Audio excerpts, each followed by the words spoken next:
When I first heard of the Stadia platform coming, like so many people, I easily dismissed it and said, there is no way something like cloud gaming is anywhere near ready for mainstream action.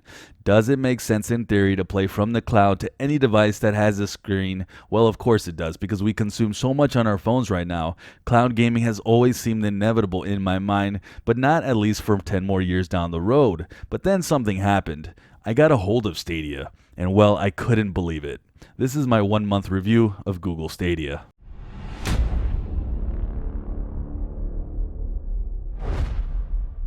Like many, I was biased, and probably deep down, I'm always going to tout PC Master Race with my fancy GPUs and CPUs and claim king of the gaming world. And there will always be a market for that. But Stadia does something that I just didn't think was possible yet in 2020. It brings almost near perfect gaming in the cloud that I only dreamed about in a somewhat distant future. Of course, here we are 1 month later, and has it been a smooth and perfect launch? Of course not. I could have made a breakdown and review of Stadia my first week and stomped my feet and pouted at all the blunders and issues.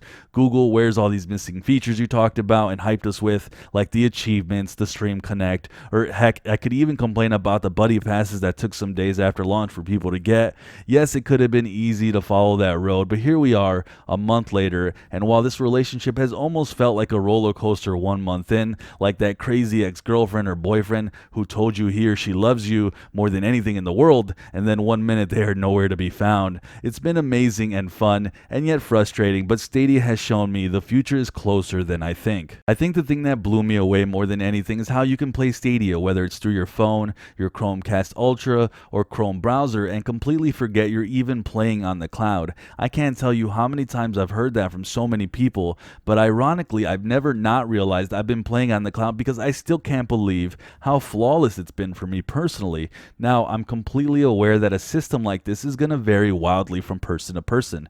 My speeds, which are pretty decent at 300 down and 30 up, I know there's a lot of people who will struggle to get this to work and will have issues. I've mostly ran Stadia exclusively hardwired to my modem, whether that's through the Chromecast or the browser. I felt almost no latency or lag even playing the most high demanding games that require near flawless reaction times like a Darksiders Genesis or the many shooters on the platform. The difference between 1 second can easily be death in certain games, and I think that's where Stadia proved to me that this platform is worth noticing even if you're not into cloud gaming. But for me, I've always cared about having great hardware to pair with my games, but as a PC gamer, being stuck to my desk has always made me long for those untethered sessions that something like cloud gaming brings. Being able to play on my LG G8 Thin QX, even with the headache that is the workaround of not having a Google Pixel phone, has really brought to life what I've always dreamed of: playing a high quality AAA title like Borderlands, Ghost Recon Breakpoint, and NBA 2K20 on a mobile device. That dream is already here, and you don't have to look further than Stadia. But Stadia does so much more than bring high quality gaming in the cloud. It has benefits that people never thought were something they needed in their gaming life. As us gaming adults are starting to get older, gaming has become more widely accepted as a hobby and the norm. We are now having families, our jobs are getting busier, and we are grinding more in IRL. With Stadia though, we don't have to update our games. We don't have to download anything. I don't have to turn on my PS4 after not turning it on for a month and waiting for a system update that takes a freaking 40-minute download. None of that is a thing with Stadia. You seamlessly just turn on your controller and you're in within a minute in any game. Or how about you have a busy house with family and kids they're wanting to take the TV over, or you're with your wife or you're with your girlfriend or boyfriend and they want to watch Netflix on TV. Well, you take your gaming session from your TV to your laptop without losing where you were in the game. These are things that you should think about if you're wondering if Stadia is for you, and frankly, making hippie commercials that look like they were made from someone as high is not the way to market this, Google. It's the convenience, the time spent not having to worry about silly things like downloads, because our time is important, and squeezing every second of gaming we can out of our busy lives or the ease of playing in the cloud is what makes Stadia the platform that has turned me into a believer. But moving to the hardware portion, the hardware here is simple with Stadia. We have the Stadia controller that plugs into the Wi-Fi that makes the wireless experience the best it can be, and I'm happy to report that it just flat out works great. I played with an Xbox One controller, and while the Bluetooth experience on a phone can be felt ever ever so slightly, the Stadia controller, I feel nothing. And this bad boy coming in with what feels a near perfect weight, the buttons and triggers feeling impactful and smooth. This actually has been my favorite controller out of all the current platforms existing.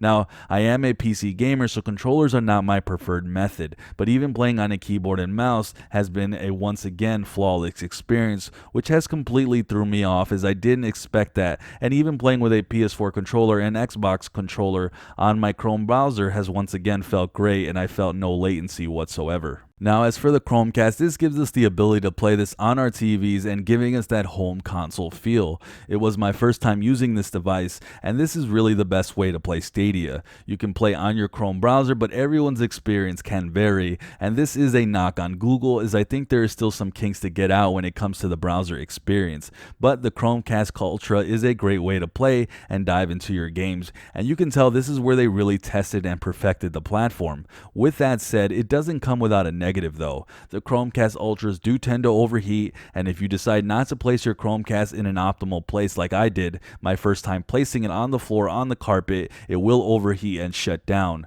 Now, I haven't experienced this since I put it in a better spot, but I haven't heard many complaints about this since the first week as well, so hopefully this has been addressed, and for me it's been working perfect ever since. But if you're wondering at this point, that's all great, but what about the gaming aspect of this?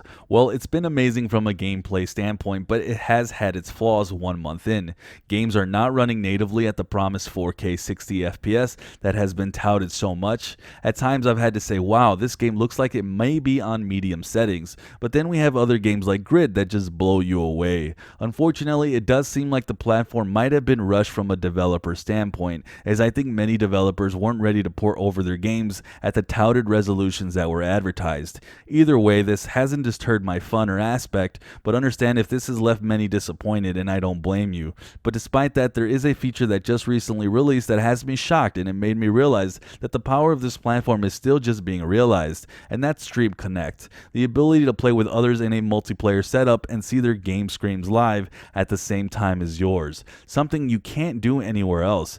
Being able to coordinate in a military style video game like Ghost Recon Breakpoint just adds an extra element of immersion that really brings gaming to a next level, and it's only possible in the cloud. But 1 month in, there is plenty of things we can discuss that has made this platform a flawed one. It has invigorated the biased cloud haters who clearly want to hold close to their physical media and shame any sort of new medium of playing games because the past is nostalgic and it's worth holding on to for those folks. Stadia's game prices have come into question. They've had various sales on at least a third of the 25 games or so of the current lineup, so I'm not sure why they've come into question. There's also a lack of games on this platform, but really there's not much of a difference in comparison to a brand new console that has released in the past. You do have to pay for games on this platform from scratch, and your games are not shared with Steam or other storefronts, though I don't ever recall buying games on Xbox and still being able to play those games that I just bought on Xbox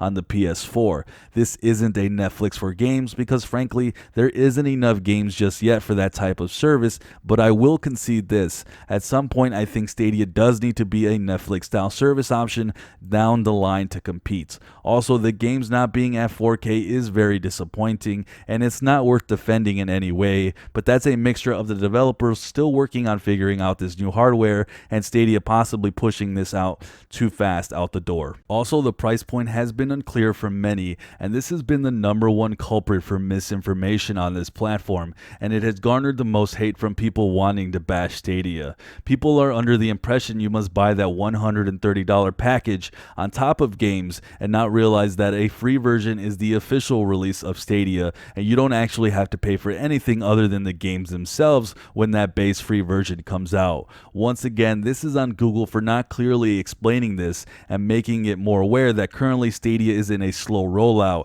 and the real launch is coming in 2020.